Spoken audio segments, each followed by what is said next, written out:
देवघरात शंख चुकीच्या पद्धतीने ठेवल्यास घराची बरकत थांबते. शंखाचं हे प्राचीन आणि अचूक रहस्य जाणून घ्या. हिंदू धर्मात आणि वास्तुशास्त्रात शंख हा अत्यंत पवित्र मानला गेला आहे. समुद्र मंथनातून माता लक्ष्मी सोबतच शंखाची उत्पत्ती झाली, म्हणूनच शंखाला लक्ष्मीचा भाऊ मानलं जातं. ज्या घरात शंख असतो तिथे साक्षात लक्ष्मीचा वास असतो. पण शंख ठेवण्याचे काही अत्यंत कडक नियम आहेत, जे मोडल्यास घरात दारिद्र्य येऊ शकतं. देवघरात कधीही दोन शंख एकत्र ठेवू नये. पूजेचा शंख ज्यामध्ये पाणी भरून ठेवतात आणि वाजवण्याचा शंख नादब्रह्म हे दोन्ही वेगळे असतात. वाजवण्याचा शंख कधीही देवघरात देवांच्या मूर्तीसोबत ठेवू नये, तो वेगळ्या पवित्र ठिकाणी ठेवावा.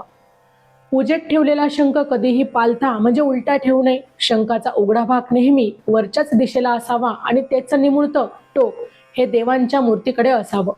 शंख हा नेहमीच एखाद्या चांदीच्या, तांब्याच्या किंवा लाकडी स्टँडवरच ठेवावा. तो थेट जमिनीवर किंवा फरशीवर कधीही ठेवू नये. रोज सकाळी पूजेच्या शंखात स्वच्छ पाणी भरून ठेवणे. पूजेनंतर हे शंखातील पाणी म्हणजे शंखोदक संपूर्ण घरात आणि घरातील सदस्यांवर शिंपडणे. या पाण्यामध्ये ब्रह्मांडातून येणारी अत्यंत उच्च प्रतीची सकारात्मक ऊर्जा ही शोषलेली असते. हे पाणी शिंपडल्याने घरातील सर्व नजरदोष आणि नकारात्मक शक्ती क्षणात नष्ट होतात आणि घरात मात्र पैशांची आवक वाढते. माहिती आवडली असेल तर अवश्य शेअर करा. अशाच प्रकारची नवनवीन अध्यात्मविषयक माहिती मिळवण्यासाठी आमच्या चॅनलला अवश्य सबस्क्राईब करा. पुन्हा भेटू अशाच एका नवीन माहितीसह. तोपर्यंत श्री स्वामी समर्थ. कर्क राशी ऑगस्ट 2026 राशीफळ या घटना घडणार. सोशिकतेला मिळणार नशिबाची साथ. आता संघर्षाचा काळ संपणार. कर्क राशीच्या जातकांनो, गेल्या अनेक महिन्यांपासून मनावर असलेलं सुप्त दडपण, कुटुंबाची काळजी आणि सगळं काही असूनही आतून एकटेपणा वाटणं हा अनुभव तुम्ही घेतला असेल. पण ऑगस्ट 2026 हा महिना तुमच्या आयुष्याला एका अभूतपूर्व कलाटणी देणारा ठरणार आहे आणि विखुरलेलं आयुष्य पुन्हा नव्याने साधणार आहे. तर 9 ऑगस्टला तुमच्याच राशीत प्रथम स्थानात बसलेल्या सगळ्यात शुभ अशा उच्चीच्या गुरुदेवांचा उदय हा होत आहे. 17 ऑगस्टला सूर्यदेव तुमच्या धनस्थानात म्हणजे तुमच्या स्वराशीत येत आहेत. तुमच्या वैयक्तिक आणि आर्थिक आयुष्यात आता एक दैदिप्यमान पर्वाची सुरुवात मात्र नक्की होणार आहे. कर्क राशीच्या जातकांनो, तुम्ही राशीचक्रातील चौथी म्हणजे जलतत्वाची आणि चंद्रमालक असलेली संवेदनशील रास आहात. तुमचा मूळचा स्वभाव कसा आहे? अत्यंत दयाळू, काळजीवाहू, भावनिक, कुटुंबासाठी आणि जवळच्या माणसांसाठी काहीही करण्याची तयारी असलेला, उत्कृष्ट कल्पनाशक्ती आणि तीव्र अंतर्ज्ञान वापरत तुमच्यात आहे. म्हणून कडक पण आतून अत्यंत मऊ आणि प्रेमळ स्वभाव. तुमचं मन हेच तुमचं वर्चस्व आहे आणि तुमचा हाच इतरांना समजून घेण्याचा स्वभाव या महिन्यात तुम्हाला लोकांचं प्रचंड प्रेम आणि पाठिंबा मिळवून देणार आहे.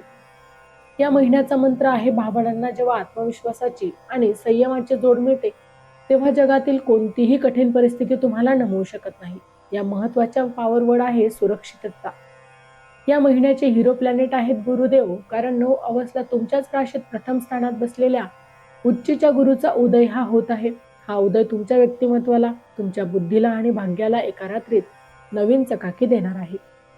जानेवारी ते डिसेंबर 2026 चे मेष ते मीन राशींचे वार्षिक राशी भविष्य तसेच 2026 वर्षात घडणाऱ्या घटनांचे मासिक व साप्ताहिक भविष्य भाकीत विषयक व्हिडिओ पाहण्यासाठी डिस्क्रिप्शन मध्ये दिलेल्या लिंकवर क्लिक करा.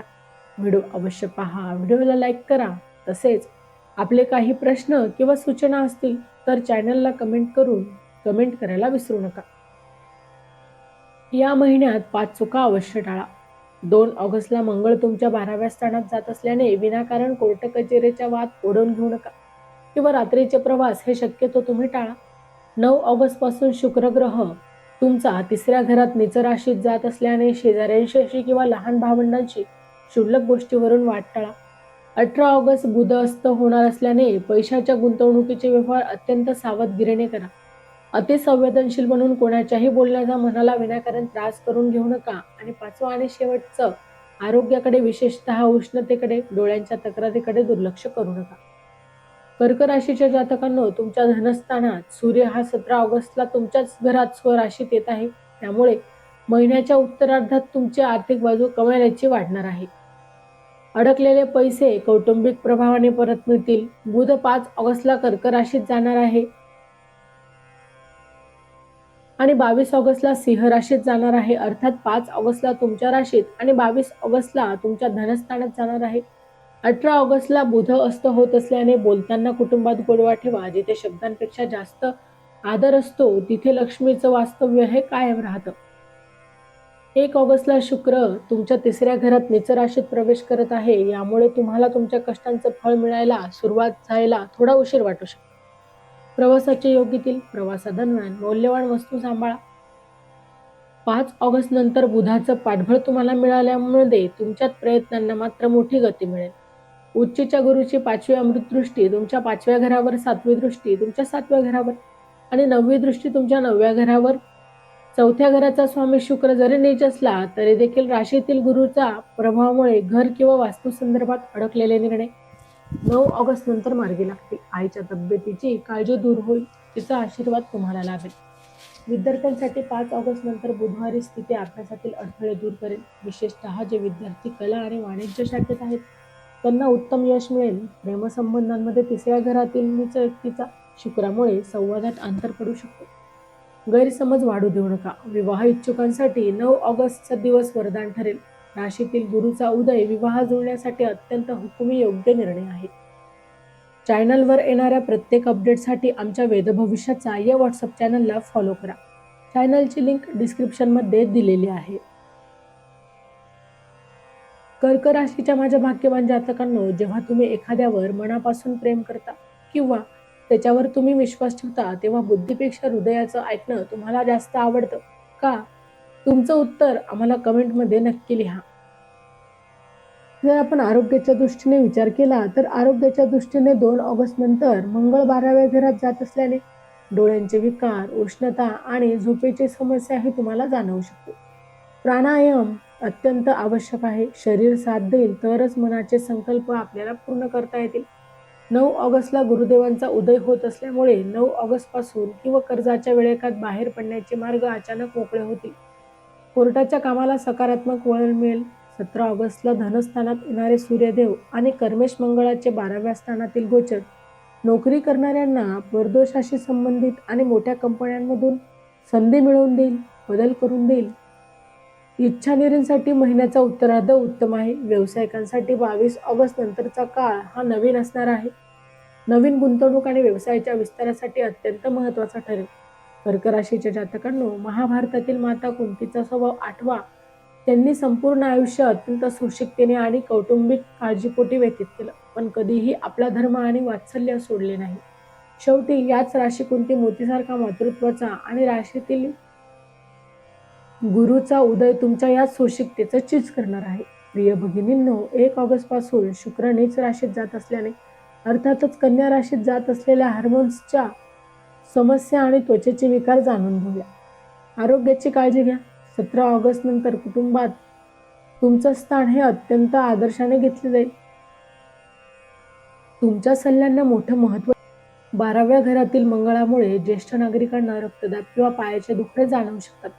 नियमित वैद्यकीय तपासणी करावी. गुरूंच्या उदयामुळे आध्यात्मिक प्रगती देखील तुमची उत्तम होणार आहे. ऑगस्ट 2026 मधील सर्वात मोठे शुभ संकेत म्हणजे 9 ऑगस्टला तुमच्याच राशीत पहिल्या घरात होणारा उच्चेच्या गुरुदेवांचा उदय आणि 17 ऑगस्टला सूर्यदेवांचा 2ऱ्या घरात होणारं स्वराशीत आगमन. हा काळ तुमच्या जीवनातील संभ्रमाचं जाळं तोडून टाकेल. बुधक जातक आणि फलदीपिका या ग्रंथानुसार जेव्हा कर्क राशीच्या लग्नस्थानात प्रथम स्थानात गुरुदेव व कर्क राशीत उच्चचे होऊन उदित होतात तेव्हा पंचमहापुरुष योगायोग, हंस महापुरुष योग अत्यंत बलवान होतात. ही स्थिती दर्शवते की जातक या महिन्यात आपल्या सात्विकतेने, ज्ञानाने आणि दैवी कृपेने समाजात अत्यंत आदराचं आणि उच्च स्थान प्राप्त करत आहे. ग्रहांचा मानसशास्त्रीय संदेश समजून घ्या. पहिल्या घरातील उदित गुरु संमती. स्वतःची किंमत ओळखा. तुम्ही इतरांसाठी खूप केला, आता स्वतःच्या प्रगतीकडे लक्ष द्या. 2ऱ्या घरातील सूर्य सांगतो आर्थिक व्यावहारिक बना. 12व्या घरातील मंगळ सांगतो ऊर्जेचा अपव्यय करा. विनाकारण चिंता करण्यात दिवस घालवू नका. या ग्रहस्थितीचा प्रॅक्टिकली उपयोग करा. म्हणजे ऑगस्ट महिन्यात वैद्यकीय क्षेत्र, समुपदेश, हॉटेल किंवा फूड इंडस्ट्री क्षेत्र, फायनान्स क्षेत्रातील जातकांनी 9 ऑगस्टमध्ये मोठे निर्णय घ्यावे आणि यश हमखास मिळेल. दुसऱ्याच्या आनंदाची काळजी घेताना स्वतःचं अस्तित्व विसरू नका, कारण तुम्ही आनंदी असाल तर कुटुंब आनंदी राहील.